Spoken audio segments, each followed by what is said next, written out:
Little rock garden. This is the little hike we're gonna do today. History of it.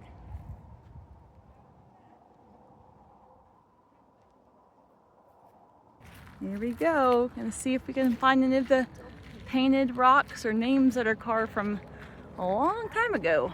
We just started, and I think we already see some paintings right there from the Native Americans that were here before this town of Coalville, Utah was here.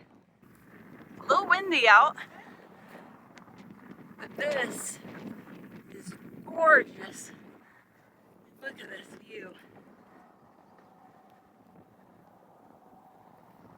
So it's important anytime you're visiting a site like this, there are different codes of conduct, that you want to abide by to be respectful. Just look at, so pretty, so huge.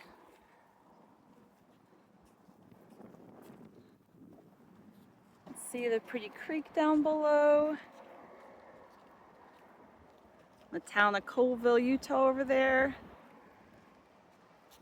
And these massive rocks that unfortunately people were not abiding by the code of conduct and spray painted on it. That is sad that they just deface this history like that.